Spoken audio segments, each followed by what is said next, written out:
అలాగే కేంద్ర మంత్రివర్యులు శ్రీ పెమ్మసాని చంద్రశేఖర్ గారి సందేశాన్ని ఇవ్వవలసిందిగా ప్రార్థిస్తున్నాను. Thank you.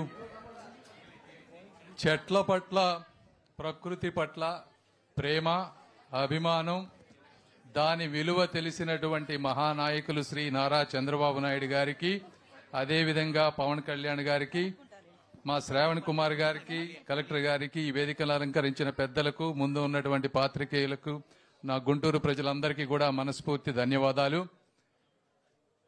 నేను చిన్నప్పటి నుంచి మొక్కల గురించి తెలుసుకున్నవి మూడు విషయాలు. ఒకటి, మనం ఒక విత్తనం నాటినప్పుడు అది విత్తనం భూమిలో ఉంటుంది, డార్క్నెస్ మధ్య ఉంటుంది, అన్నిటినీ ఛేదించుకొని బయటకు వస్తుంది, వచ్చి ఒక మహావృక్షమై ఎంతో మందికి నీడనిస్తుంది. మన జీవితం కూడా అలానే స్టార్ట్ అవుతుంది. కష్టాల నుంచి విత్తనం ఎంత చిన్నదైనా కూడా మహావృక్షంలాగా వెలగవచ్చు. కాబట్టి విద్యార్థులందరూ అదొకటి గుర్తుపెట్టుకోవాలి. రెండోది, చెట్టు అనేది ఎప్పుడు సూర్యుడి వైపు ముందుకు వెళ్తుంది, అంటే ప్రగతి వైపు, కాంతి వైపు వెళ్తూ ఉంటుంది. వెళ్లేది కూడా ఫాస్ట్గా వెళ్ళదు, స్లోగా వెళ్తుంది. ఆటుపోట్లను తట్టుకొని వెళుతుంది, గాలివానలను తట్టుకొని ముందుకు వెళ్తుంది.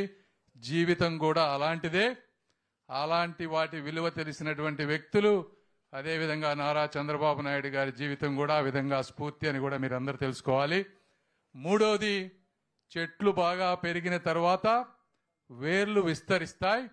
ఆ వేర్లు ఎవ్వరికి కనపడకపోయినా కూడా చెట్టుని బలంగా నించోబెడుతుంది. అలాంటివి మన చుట్టుపక్కల ఉన్న వాళ్ళు, మన జీవితంలో ఉన్న వాళ్ళు, మన విలువలు మన వెనక ఉండి నడిపించే వాళ్ళు ఎంతో మంది ఉంటారు. వాళ్ళందరినీ కూడా ఎప్పుడూ మర్చిపోవద్దు. కాబట్టి ఈ విధంగా చెట్టు రూపంలో నేను జీవితాన్ని చదివాను. అలాంటి చెట్లు ఎన్ని ఉంటే ఈ ప్రకృతికి అంత మంచిది. ఈ అవకాశాన్ని ఇచ్చిన మీ అందరికీ కూడా నా హృదయపూర్వక కృతజ్ఞతలు. Thank you. ధన్యవాదాలు సార్.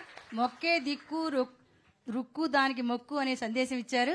ఇప్పుడు మన మధ్యన అంజనాపుత్రులు శ్రీ డిప్యూటీ సీఎం శ్రీ పవన్ కళ్యాణ్ గారు ఉన్నారు. వారి సందేశాన్ని అందించవలసిందిగా ప్రార్థిస్తున్నాను.